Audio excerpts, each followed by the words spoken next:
Ang programang ito ay hatid sa inyo ng Air 21. Sagot ko, padala mo!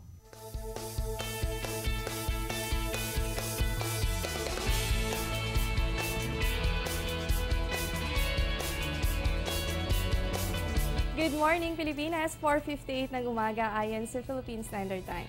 Saturday na mga kababayan at malamig ang panahon, masarap ang magstay pa sa kama. Pero mas maganda po kung babangon tayo ng maaga, hindi ba po? Dahil meron naman tayong buong araw para makapagpahinga at mas maganda rin po kung gagawin natin yung pag-exercise sa umaga dahil nga po sa dalang sariwang hangin ito. At tutok na rin po tayo dito sa Panahon TV para always updated sa lagay ng panahon. Ito ang Panahon TV Weekend Edition, live mula sa Pag-asa Weather and Flood Forecasting Center.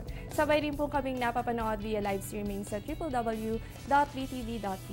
At ngayong umaga po ako ang inyong makakasama, ang inyong weather buddy, Jessie Basco. Bago po muna tayo magsimula, ay naglabas po ng rainfall advisory ang Pag-asa. Kanina nga 4:20 ng umaga, makakaranas po ng mahina hanggang sa katamtamang pag-ulan ng areas po dito sa Zambales. Kasama po dyan ng Olongapo, San Antonio at Subic. Habang dyan naman po sa Bataan, makakaranas din po ng light to moderate rains ang Bagak, ganoon din ang Mariveles at dyan din po sa Kawit, Cavite. At kasunod naman po niyan ay naglabas din ng rainfall advisory kanina nga 4:40 ng umaga at makakaranas naman ng mahina hanggang sa katamtamang pag-ulan ang Bukidnon, kasama rin po dyan ng Davao Oriental. At tandaan po natin na itong mga pag-ulan na ito ay posible pong magtagal ng 1 hanggang 3 oras. Kaya po sa mga kababayan natin sa mga nabanggit na lugar, mag-monitor po tayo sa lagay ng panahon dito pa rin po sa Panahon TV.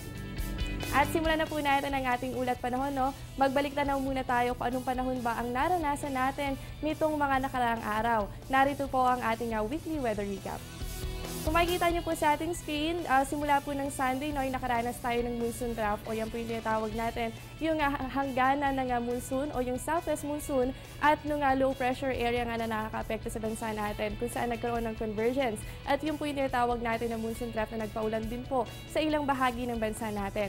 Habang dito naman nung Monday hanggang Thursday, nakaranas po tayo ng pag-iral nitong Intertropical Convergence Zone o ITCZ na umabot po yan hanggang Bicol Region. Habang nung Tuesday po ay umiral po ito nga southwest monsoon at pagdating ng Wednesday po ay meron na nga po low pressure area sa loob ng Philippine Area of Responsibility hanggang kahapon po yan, umiral po yan dito sa bansa natin. At pagdating po din ng kahapon, araw po ng Biyernes ay muli ding umiral ito nga southwest monsoon dahil nga po pinalakas yan nito nga low pressure area na umiiral sa bansa natin. Mamaya alamin natin kung anong magiging lagay pa ng mga panahon o ng mga weather system na binabantayan natin. Ngayon naman ay alamin natin ang ilang astronomical data mula sa Pag-asa. Unahin po natin ang sunrise at sunset. Ang sunrise po natin ay 5:31 ng umaga habang ang sunset naman po natin ay mamayang 6:29 ng gabi. Ang moonrise po natin, yan po ay 11:40 ng umaga at habang ang moonset naman po natin mamaya pong 11:49 ng gabi at yan po ay merong 45 illumination. Para naman po sa ating phase of the moon ngayong araw po, makikita natin ang first quarter moon. Nangyayari ang first quarter moon pagkatapos ng new moon at bago naman ang full moon. Ang buwan natin ngayon ay meron po yung 51% illumination.